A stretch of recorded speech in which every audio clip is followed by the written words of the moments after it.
नमस्कार दोस्तों, स्वागत है आप सभी का। दोस्तों, लंबे समय से नीमच से कोटा को सीधे रेल मार्ग से जोड़ने की कवायद चल रही है, लेकिन इस कवायद को पूरी तरह से सफलता नहीं मिल पाई है। पूर्व में इस परियोजना का एक लंबे रूट से सर्वे किया गया था, लेकिन नकारात्मक रेट ऑफ रिटर्न यानी कि जो कमाई के आंकड़े कम आने की वजह से रेलवे के द्वारा उसे ठंडे बस्ते में डाल दिया गया। समय गुजरने के साथ साथ इस परियोजना के लिए जनता में जागरूकता आती गई। विभिन्न जन आंदोलन इस परियोजना के लिए किए गए, साथ ही क्षेत्रीय जनप्रतिनिधियों को भी समय समय पर ज्ञापन सौंपे गए, जिसके नतीजे समय समय पर इस परियोजना के नए नए सर्वे किए जाते रहे। बात करते हैं सबसे पहली बार इसका सर्वे 12 फरवरी 2014 को तत्कालीन यूपीए सरकार के द्वारा स्वीकृत किया गया था। करीब 22,50,000 की लागत से वह सर्वे किया गया था। रेल संघर्ष समिति के हस्ताक्षर अभियान और रेल नहीं तो वोट नहीं जैसे आंदोलन और पत्रकारों की सक्रियता के चलते एक बार फिर फरवरी 2024 में नीमच सिंगोली कोटा रेल लाइन के फाइनल लोकेशन सर्वे के लिए 5,03,25,000 की राशि स्वीकृति की गई थी, लेकिन इस रेल लाइन के रूट को बदलकर नीमच जावद बेगू सिंगोली रावत भाटा कोटा कर दिया गया। पूर्व में जो रूट था, जो 2014 में स्वीकृत हुआ था सर्वे, उससे अलग यह रूट है और यह सर्वे अभी वर्तमान में जारी है। इसके लिए जो ट्रैफिक कैप्टर तैयार किया जा रहा है फाइनल लोकेशन सर्वे के अंतर्गत पश्चिम मध्य रेलवे के यह कार्य किया जा रहा है। रेल संघर्ष समिति के सदस्य श्री सत्यनारायण ओझा जी, महबूब मेव जी, इब्राहिम बोहरा जी, सचिन सोनी जी और देवेंद्र बैरागी जी दिल्ली में इस मसले पर चित्तौड़गढ़ सांसद श्री पी जोशी जी और मंदसौर सांसद सुधीर गुप्ता जी से मिले थे तथा इस रेलवे लाइन के एफएलएस का कार्य पूर्ण करवाकर इसके निर्माण के लिए राशि स्वीकृति हेतु ज्ञापन उन्होंने सांसदों को दिया था, जिस पर दोनों सांसदों के द्वारा आश्वस्त भी किया गया था। साथ ही सांसदों के द्वारा समय समय पर संसद में इस महत्वपूर्ण रेल लाइन की मांग भी उठाई जाती रही है।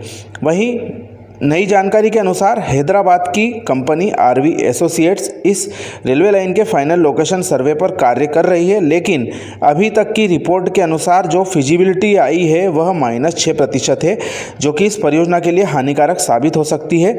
लेकिन इस परियोजना के लिए बहुत ही महत्वपूर्ण जो एक और कड़ी निकलकर वह सामने आई है वह यह कि नीमच के सगराना में आने वाले समय में बनने जा रहे गोल्ड क्रेस्ट सीमेंट के करीब 4,000 करोड़ के प्लांट का शिलान्यास 2024 में मुख्यमंत्री श्री मोहन यादव जी के द्वारा किया गया था। आने वाले समय में इस परियोजना के बनाने के लिए एक बहुत ही बड़ा पॉजिटिव पॉइंट यह प्लांट भी साबित हो सकता है। Gold crest cement company Neemuch के सगराना में करीब 10,000 मेट्रिक टन प्रतिदिन क्षमता वाला प्लांट लगा रही है, जिसका प्रारंभिक कार्य शुरू किया जा चुका है।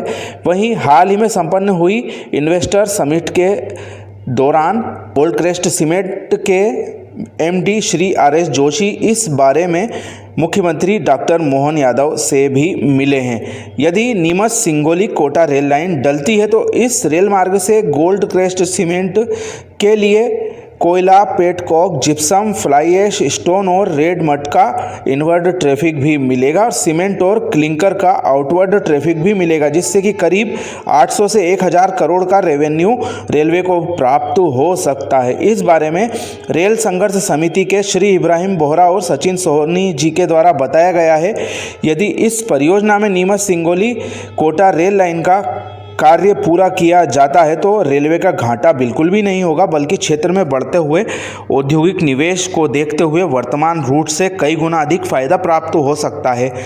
आपको ज्ञात है वर्तमान में आदित्य बिरला ग्रुप का विक्रम सीमेंट प्लांट भी इसी रास्ते पर स्थित होगा। वहीं Kota thermal power plant, Rawatbhata का परमाणु ऊर्जा प्लांट और नीमच की नई कृषि उपज मंडी पहले से ही उपस्थित है।